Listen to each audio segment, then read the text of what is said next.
Good afternoon, everyone, and thank you for joining us here today. I'm here with a group of city, county, and community leaders who have been with us every step of the way in building the kind of Cincinnati that our children and grandchildren can be proud of. As you can see, there are far too many to announce individually, but there are leaders here from law enforcement at both the county and the city, including public safety professionals like our firefighters, business leaders, community leaders, faith leaders, elected officials at both the city and the county level. And we're here together with a unified message to our city. For the past week, Cincinnati has been dealing with a serious challenge. A challenge because of the awful and horrific fight in our downtown last weekend. A challenge because of both the speculation and legitimate conversations raised because of it at both the local and national level, and a challenge because of the ongoing work that everyone at this podium and partners throughout our community have been investing our time and resources into to ensure the safety and vibrancy of every community in Cincinnati. This was an awful incident, and our law enforcement has been working quickly and effectively to bring all responsible to justice. Let me be clear, there is no place for violent crime in Cincinnati. Whether it's a fight or gun violence, we will pursue those responsible and we will hold them accountable no matter who they are, period. We will spare no expense in the pursuit of safety and justice. We have the best police department in the country. They do an extraordinarily difficult job and a dangerous job every single day, and we have their backs. We have their backs with resources and with uniform political support. And our expectation, our commitment, is that they enforce our laws. The Cincinnati of today has revitalized our urban core, from OTR to the banks, into a community where folks from all around want to come, live, and work, and spend their time. We have brought new residents and growth after decades of population decline. We are an economically, civically, and culturally strong city, and we will never stop doing everything in our power to maintain and grow that strength. We look forward to once again taking your questions about where we are, what we're focused on, and what we're doing, as we've done every step of the way this summer through our bi-weekly updates and press conferences. But first, I'd like to emphasize an important message, that we as a community are united. We are on the right track, and we have been implementing a coordinated strategy since taking office that has delivered substantial progress on all of our goals, on safety, on economic development and growth, on new housing and jobs and thriving neighborhoods throughout the city. It's not lost on any of us how much work there is still left to do. From City Hall to the county to our business leaders, faith, community, and labor leaders, all of us have been laser focused on collaborating to build a brighter Cincinnati. I want to thank our partners for standing strong and together for what has been a transformative period in Cincinnati's history.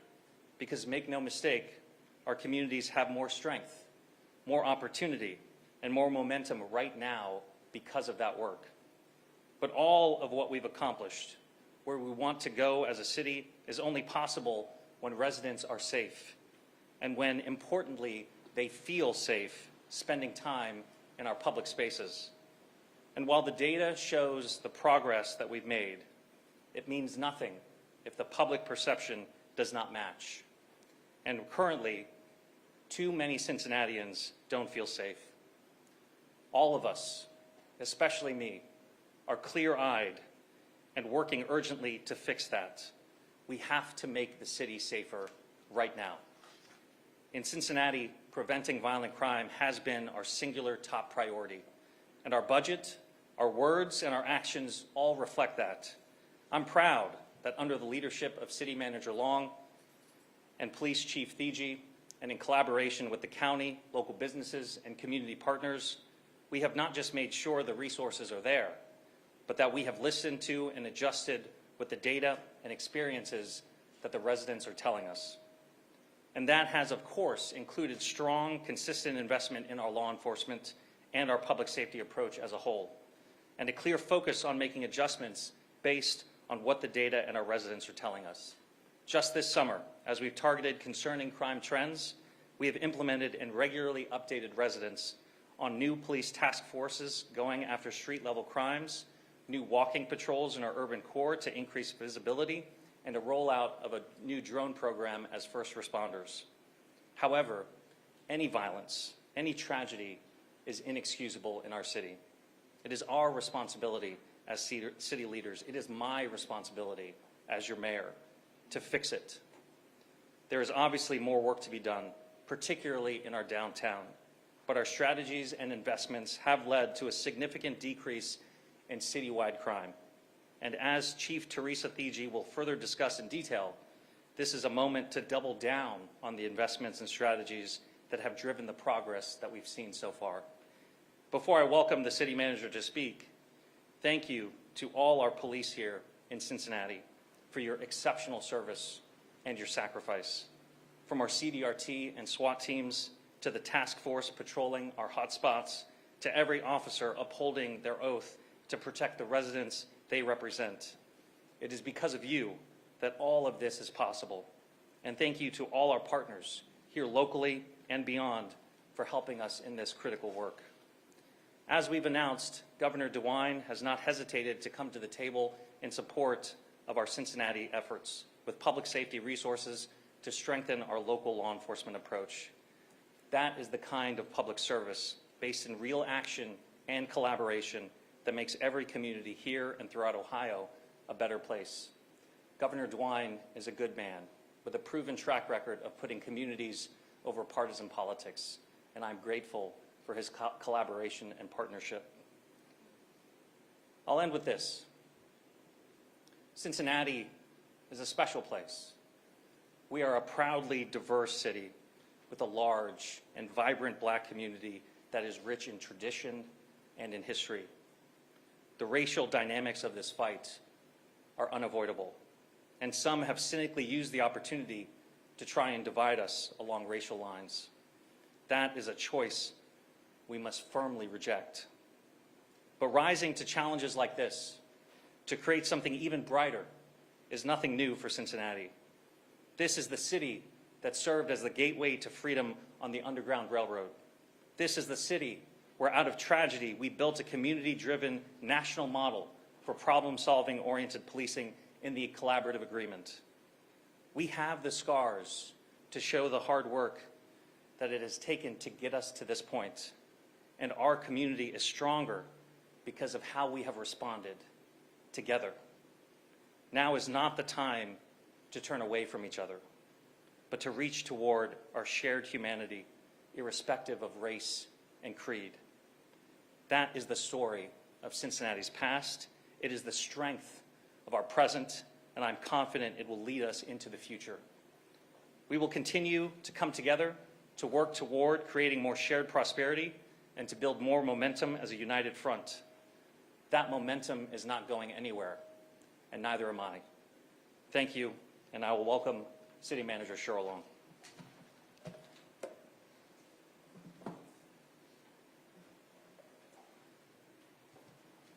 Thank you, Mayor. Cincinnati is a city of unity. The evidence is standing here with us today. The people who lead our communities, build our future, and connect us to the world. If you live here, you see why people want to call Cincinnati home. You see it in our riverfront, our entertainment, our culture, our neighborhoods, and you feel it in our people who are passionate, creative, and full of life. If you live here, you know the character of our city. We rely on each other, support each other, and lift each other up, and refuse to let hate define us. We live beautiful and rich lives. Yes, tensions are high right now, but if you live here, you know we will get through this period and come out stronger together. If you live here, or if you visited here, you know that. Everyone standing here knows that. Everyone behind the cameras today knows that. The only people who don't know that are people who don't know Cincinnati. My staff, which is more than 6,000 dedicated public servants, are working around the clock to deliver services, protect our communities, and build our future. I stand here today on behalf of all of them. There is no excuse for these folks who come to work for the benefit of everyone to receive abusive, hateful, harassing, and bigoted language, which unfortunately has been happening all week long. It needs to stop. As always, I'm proud to stand here with the Police Chief, Teresa Thigi, and commend the entire department on the work they do for this incident specifically and around the clock, day in and day out. As city manager, it's my responsibility to amplify what they've told me. They need your help. If you see something suspicious or if you're in a dangerous situation, call 911. When your phone comes out, don't open Instagram Live. Call the police. Keep your firearms at home and lock them up securely. We are one city, one region. We rely on each other. Our strength is our togetherness, and our future depends on it. If you live here or if you visited here, this is not a surprise. You know that. Thank you.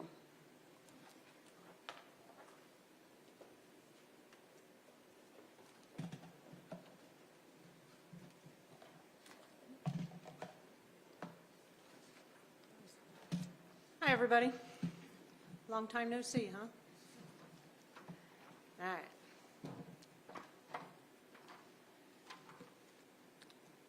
Fellow Cincinnatians, I stand firmly behind my initial statement. What we all witnessed in the viral video released early Saturday morning was not only disturbing, it was outright cruel. It was an act of violence that shook us all.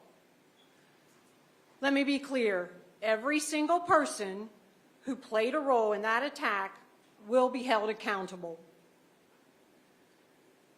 Trust me when I say this. The Cincinnati Police Department, had the Cincinnati Police Department been notified in real time, our officers would have responded with urgency and force to protect life. We rely on the eyes and voices of our community because silence in moments like this can be dangerous. As of today, our investigative teams have identified 6 victims, 5 males, 1 female, each subjected to unimaginable physical violence. Our thoughts are with them as they begin to heal from this traumatic event, knowing their lives have been forever changed. Through relentless work, CPD has now charged 6 individuals with felonious assault and aggravated rioting. Of those, 3 have been arrested and their names have been released to the public. Our Fugitive Apprehension Unit is actively pursuing the remaining 3, whose names will be released upon capture. This remains an open investigation, and I want to assure you, we will not stop until justice is fully served. But this incident is more than an isolated tragedy. It points to a broader challenge, a revolving door of justice. As I stand here today as the police chief, people can take punches at me all day long. That's fine. That's fine. I'll take them. Our officers risk their life daily to remove violent offenders from the streets, only to see them released quickly and sometimes without consequences. This cycle must end. We cannot and should not ask our officers to bear this burden alone. The criminal justice system must work in full cooperation with all entities doing their part to ensure lasting safety for our community. Despite these challenges, the men and women of the Cincinnati Police Department show up every day giving 100%. From innovative violence reduction strategies to day-to-day problem-solving efforts, we do it because we care deeply about this city and everyone who calls it home. To our citizens, we need you. We need your eyes, your voice, and your trust. I'm confident that if we all work together, we can create a safer and stronger Cincinnati. I want to add one bit of information for you that I received today. Yesterday, a member of the executive board for the Hamilton County Chiefs Association reached out to me very kindly to check on my well-being, and I'm grateful for that. During that conversation, I made a request for the organization, the Hamilton County Police Chiefs Association, to form a committee to work on this ecosystem of our justice system here in the county. You know, it used to be I'd wake up in the morning, see the news, find out we had a shooting in Cincinnati. Now it's also troubling that I wake up and I see that there are shootings in some of our suburb areas as well. So this revolving justice system affects the entire county. And so our organization will be forming a committee, and we will ask prosecutors, common pleas judges, municipal court judges, juvenile court judges to join us to find out how can we collectively work for a safer Cincinnati and for a safer Hamilton County. Thank you.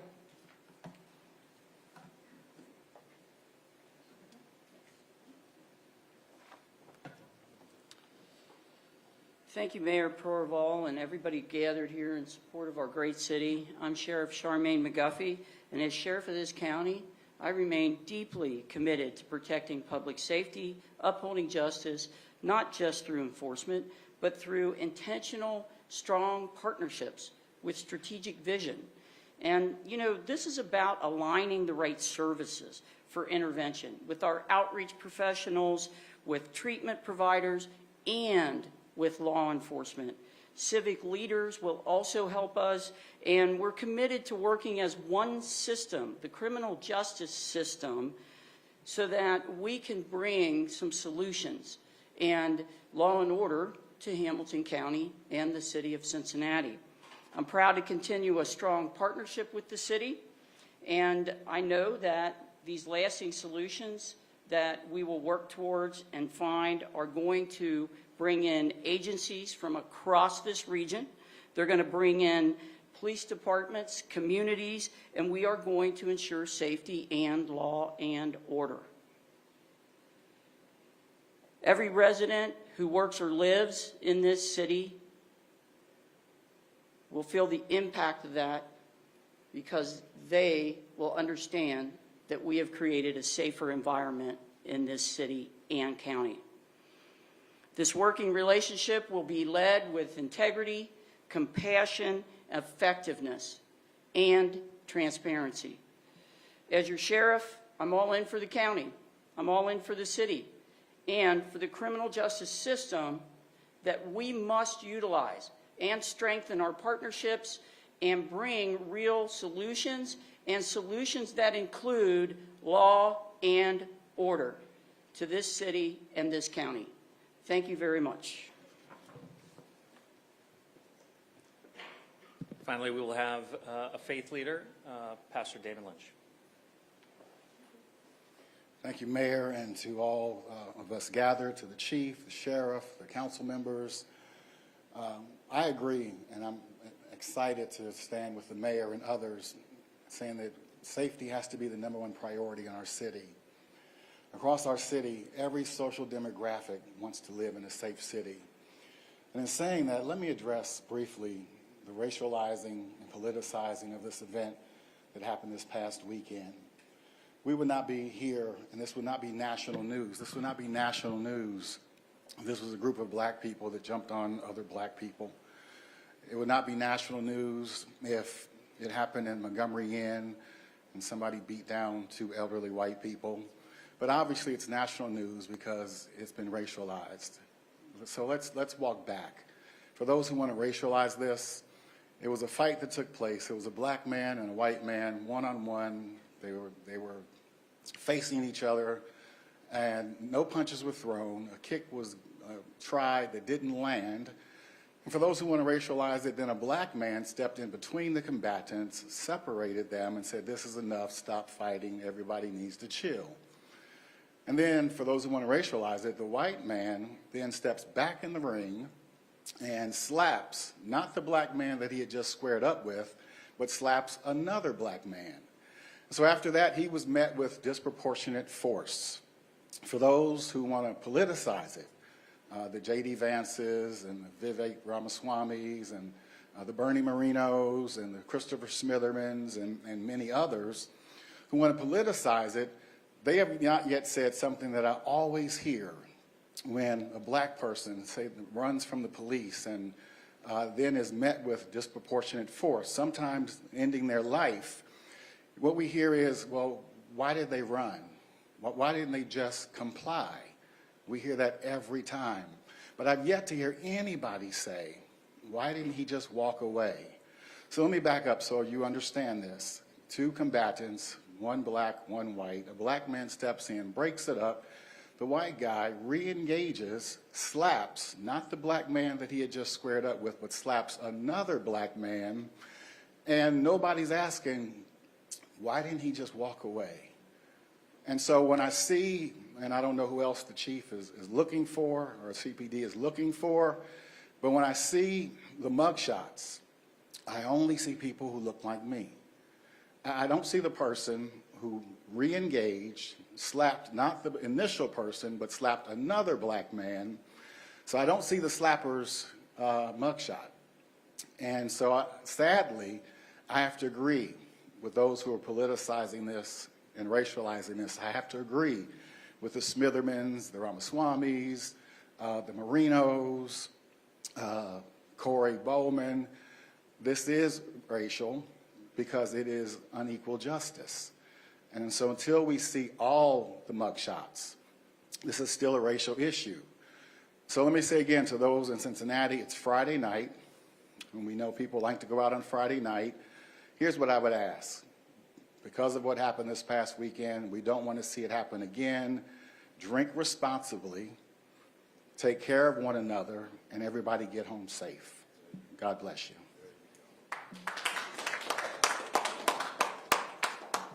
Thank you, Pastor.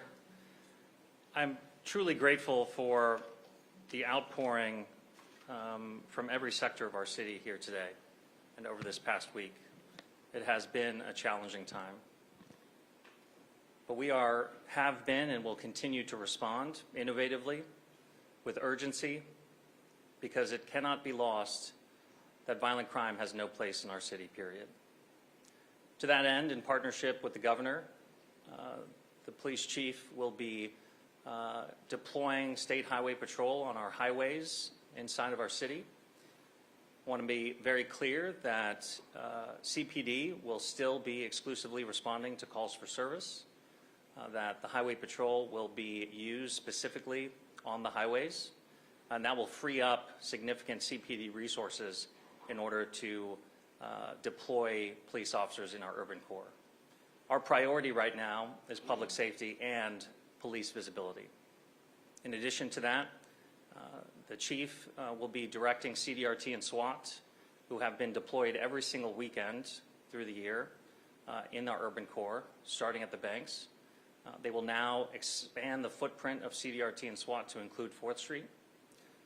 We are also announcing a new bike patrol that will monitor the Fountain District in order to increase our visibility. And we're actively engaged with the sheriff on collaborating on the Court Street area. We are by no means finished. We have more work to do. We are meeting this moment with urgency, but we are also meeting this moment with a shared and deep understanding of Cincinnati's history, of the progress that we've made to get us here, and an undeniable vision that our best days are ahead of us. With that, we'll take your questions. How many officers did you guys have in the Central Business District at the time this assault happened? Chief?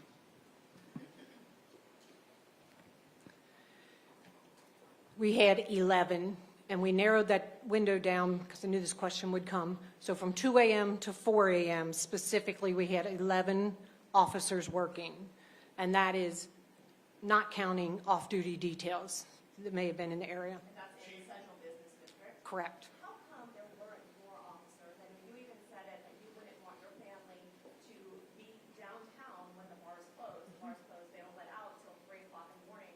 How come there weren't more officers, and so many officers, I guess, were let go at 2 o'clock that morning? So this is a weekend that we've had for many years, music festival, Reds games, whatever's going on. This is not new territory for us as far as policing. We work with a schedule that we think is best for the events that are occurring. Normally, come 2 a.m. on this weekend, things start to calm down for us. We still had 11 officers working. To us, that is a sufficient number of officers to have in the central business section for this weekend. Arguably, this incident would not have occurred had there not been a large group of people gathered outside the Love on Fourth bar.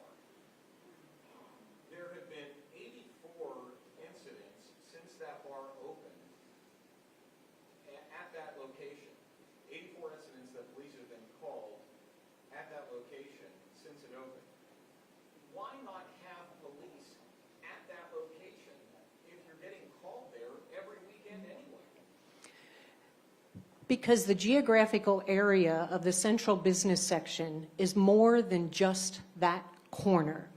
And we owe it to the entire community down there to cover as much geographical area as we can with the resources that we have. So yes, we know we've had calls for service there. That's why we have our vice unit. That's why we have neighborhood liaison units from CBS who pay attention to what's going on there.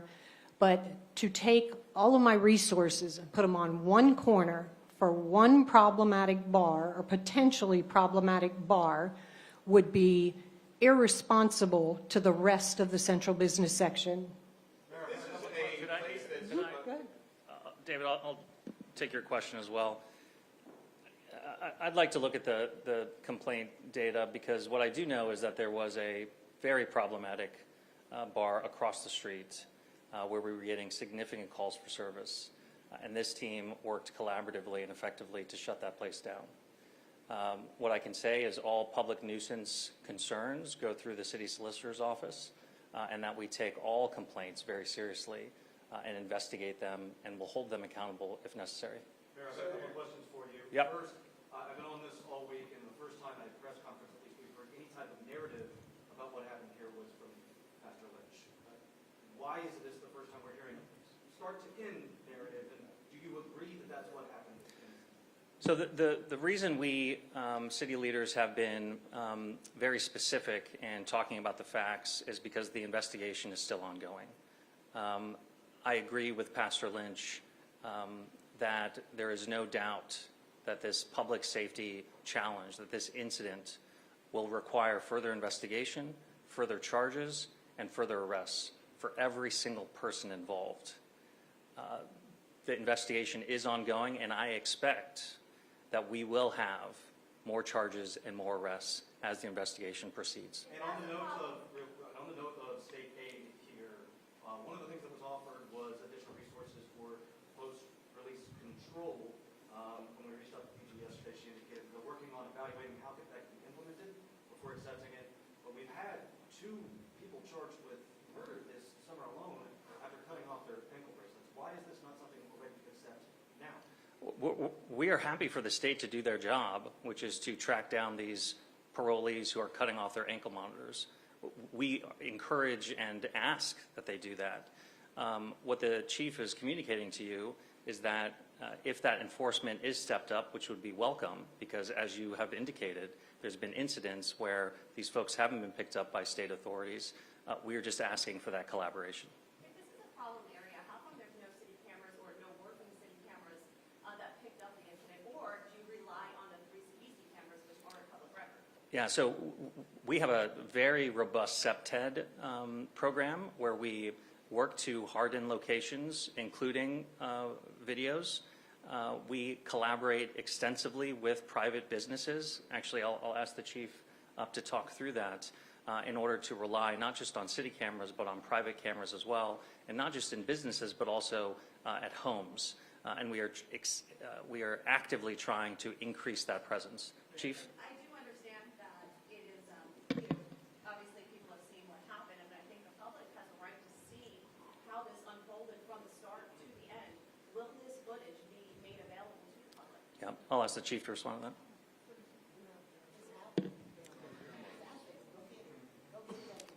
Yes, Karen.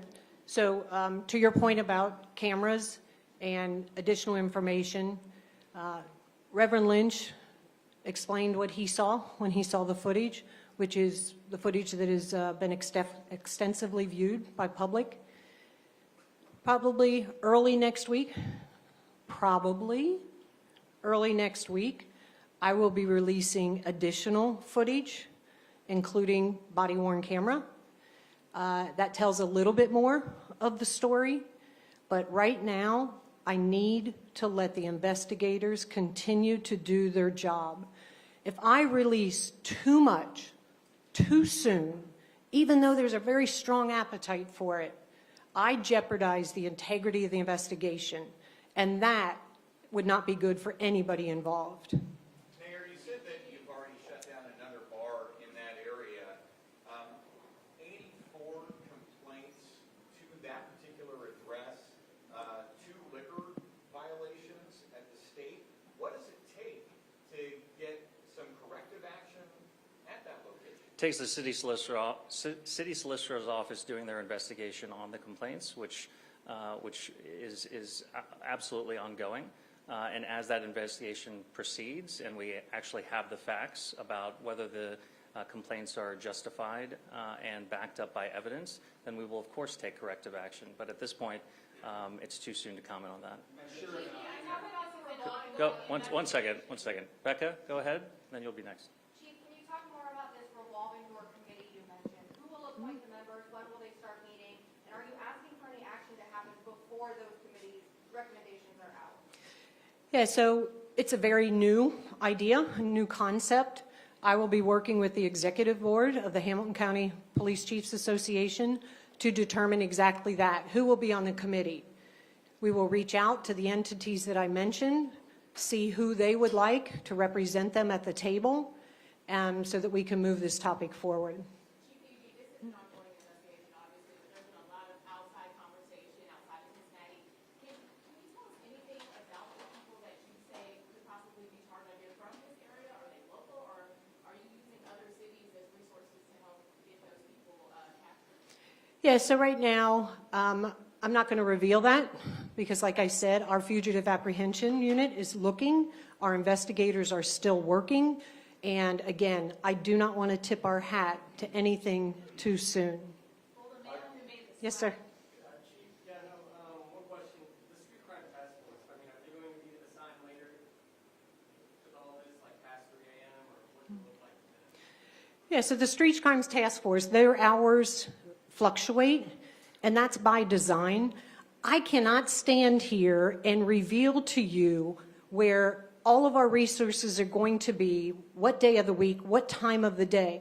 Because if I stand here and tell you, hey, the Street Crimes Task Force can be out Saturday till 2 a.m., somebody who's thinking about committing a crime is like, well, okay, I'll go out at 2:30 a.m. So I'm not going to reveal. That's a tactical strategy of ours that needs to be kept very, very close to us.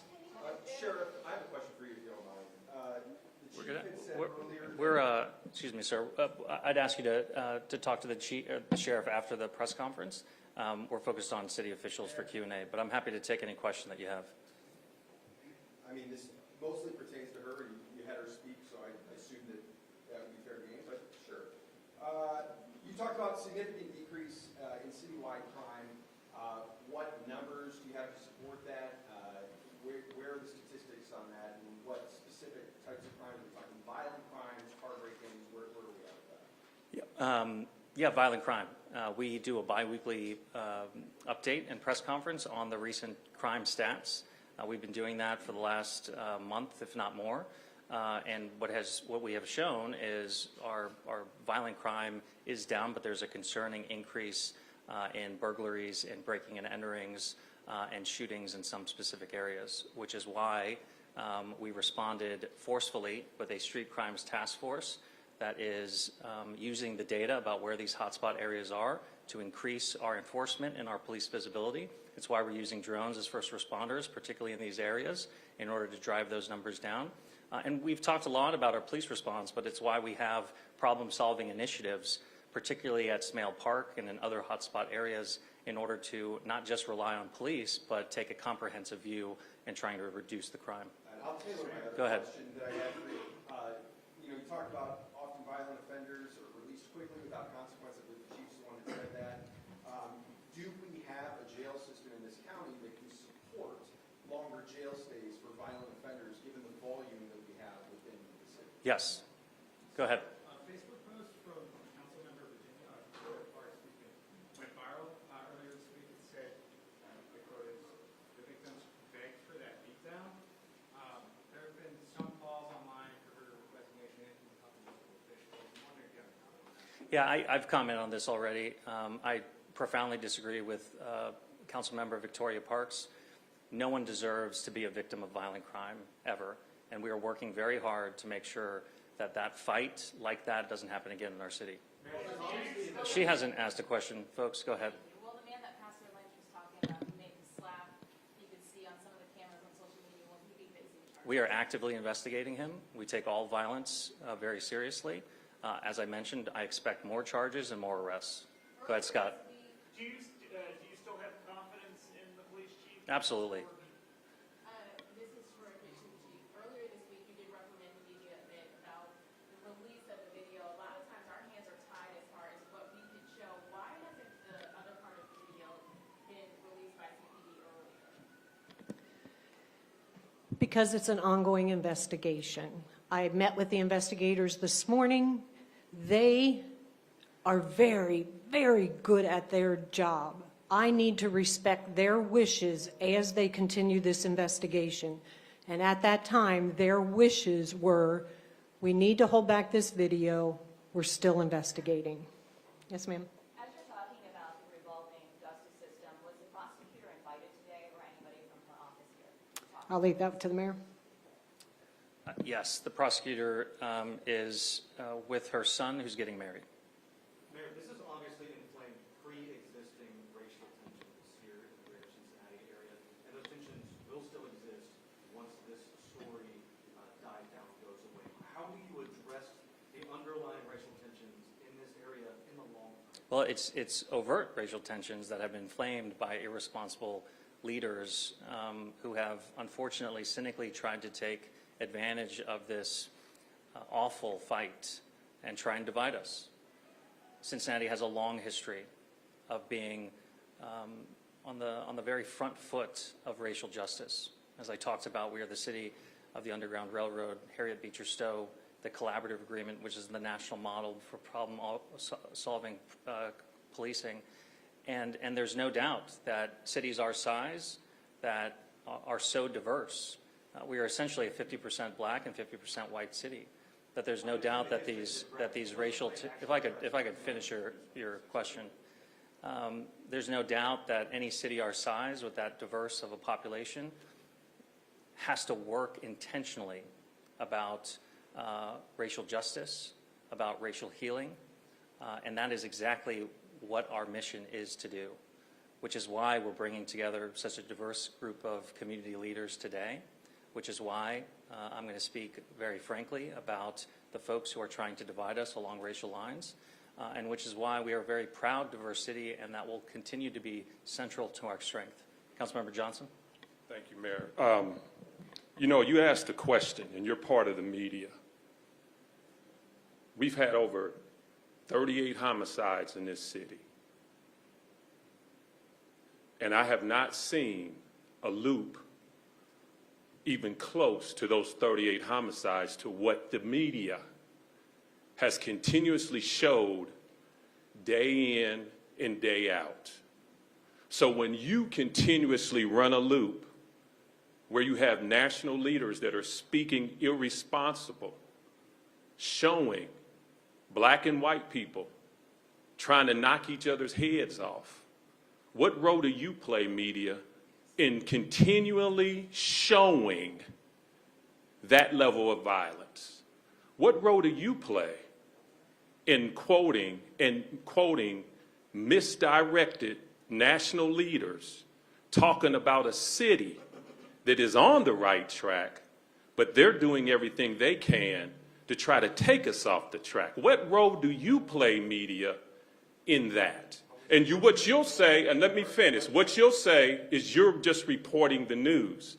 But I'll say to you, when you continuously show a loop and you continuously report misguided, misdirected national leaders trying to slam our city, you have to ask your question. You have got to ask yourself, what role are you playing? We all know that it's a lot easier to divide, particularly along racial lines, in a city our size that is as diverse as we are. We have seen it throughout the history of Cincinnati. And every time we've been faced with this kind of racial challenge, the way forward that has been shown time and time again is to have honest conversations, to bring people together, and to collaboratively work on a brighter, more equitable, and more just city. That is the challenge in front of the city leaders today. And it is my hope and my vision to learn from our history, to bring us together, to be clear-eyed about what is in the best interest of our city, and what is not in the best interest of our city is to blame and to use racial ideology to prevent us from coming together. That is not the Cincinnati of our past or today. And in order for us to confront this challenge again, I'm asking for all of us to reach towards each other's shared humanity and work together and collaboratively with me to fix that. Go ahead. I know there's been a lot of talk about different type of patrols and what we're doing. So for someone like myself who lives in the downtown area, and what can people who are going out to eat or just going out to any of the activities this week, what should they expect when they are downtown, safety-wise? Because I know there's so many different patrols. So can you just kind of clarify what they might see and how they know they could be safe? What they're going to see is the city's prioritization of visibility. They're going to see police officers on foot. They're going to see police officers on bike patrols. They're going to see police officers in squad cars. They're going to see police officers on Segways and on Segways that have 3 wheels. We are prioritizing visibility in our urban core in order to not just maintain safety, but also to make sure that people feel safe when they're going out. Yes, go ahead. Behind. You talked about the state and the governor offering assistance. The governor talked about you not accepting all of that assistance. Can you talk about maybe why you pick and choose certain things to do with that? Yeah, when the governor called me and we started collaborating on a partnership, I made it clear to him that what we need most is police visibility.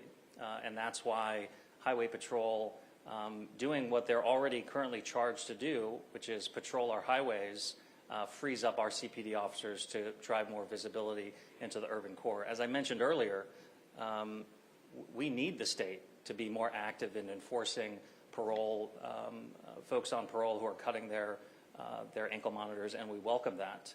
The other interventions offered by the governor weren't necessarily congruent with the challenges that we're facing and weren't necessarily needed at this time. But of course, the governor is a trusted partner. As I mentioned, he's a solid leader for our state, and I welcome and will hope to continue collaborating with him in the future. Can you tell us what those measures were that you didn't accept? I don't have them. I don't have the full list in front of me. Can I ask about the victims here? I know everyone knows who Polly is by now. Chief, you said there are 5 other victims. Has anyone here had a conversation with the victims, reached out, and how are they doing? So I personally have not spoken with the victims. Their first interaction was with a beat officer the night of the incident, and they have had continual conversations with my investigators as representatives of CPD. Any other questions? Have you reached out to the victims? Have you talked to the victims? I have not. I mean, look, again, this was a fight. It was a horrific fight. But as council member and others have said, we have significant other public safety challenges. We have children who are far too often the victims of gun violence. We have oftentimes far too often the perpetrators of gun violence being children. We have violent crime like every other major city across the nation that requires our attention and our bandwidth. And so I don't traditionally meet or speak to every victim of violent crime in our city, and that's consistent with my approach today. Other questions? I just want to give the chief the opportunity to answer the question I asked you earlier. Will that man who made the slap that Pastor Lynch was talking about face charges? So we were contacted just yesterday asking the investigators to go to the Justice Center, speak with him. He is represented by counsel. The investigators are aware of that. They spoke to his counsel before they went down to see him, and the counsel said no. He did not want the police talking to his client, so therefore we have not had a conversation with him yet. I want to go back to the question, though, real quick about the state resources. So the State Patrol patrolling the highways is nothing new. We do it with them all the time. They come in and join us when we do our traffic blitzes. The aviation, nothing new. They've been working with the Street Crimes Task Force for a couple weeks now. Nothing new. The parole, absolutely, as the mayor said, I would love for them to come into our city and look for their violators. Absolutely. What we didn't discuss, though, is if they would do that solely on their own or if there would be an integration with CPD. And if there's a wish for an integration with CPD, then we have to talk about what that looks like. As a police chief, I would never just want to open the door for any other law enforcement agency to come into our city without making sure they're going to police like we police and that we are in agreement on the mission and the goal and how to get there. They also offered up the Ohio Investigative Unit. Our Vice Unit works with them all the time. So that's nothing new. They offered up some data analytics. I have an extremely talented crime analysis unit that do all the data that I need. So that was one that we said, thank you, but right now we don't need that. And if there's anything else that he would like to offer up, if the need is there, I am happy to collaborate with the state. How long will the Scott, one second. I think what I want to reiterate about what the chief just said is that our CPD, our police officers, are well-funded, well-trained, and they really are the best in the country. They have the resources, the talent, and the support in order to effectively police this city. I'm grateful for the governor's partnership in the very specific way that we are working together. And if that changes, we will continue that conversation with the governor. But at this point, I have full confidence in the men and women in our police department to do their job. Full confidence. Go ahead, Scott. If the highway patrol is collaboration, is this indefinitely? No, we're going to take a look at it week to week. We expect it to be a short-term intervention. We'll take 2 more questions. Chief, you talked about the data analysis that goes on at the district. I've spoken to some of those analysts, but we hear a lot of skepticism and people accusing city officials of lying about the data or intentionally misleading people about the data. You know, what assurance can you give people about why they might be confused about different numbers or what different numbers might mean? I think one of you asked me this question once before, and again, I am completely confident in our Crime Analysis and Problem Solving Unit, CAPS for short, and their ability to pull the data, they know how to read the data, and how to compare it to time frames. Not only are they really good at that, they are really good at suggesting operationally what that means to the department and how we should read the data, interpret it, so that we can move forward with some of our strategies. I have 100% confidence in the data that comes out of our CAPS unit. One more? When it comes to this committee, will judges be a part of it? I know as judges, we're the ones who are often setting bail, and being in room A, all those different rooms, we're seeing some of the things you're talking about. Are you going to try to have them be part of this committee? Yeah, absolutely. So like I said, this really just came to fruition a couple of hours ago. But the idea, when I was talking to the executive board member, was absolutely to include municipal judges, common pleas judges, juvenile judges. Yeah, and as we continue to collaborate on strengthening our justice system, the judges have been at the table with the chief, with the city manager, and myself to make sure that we're working collaboratively. Thank you all so much.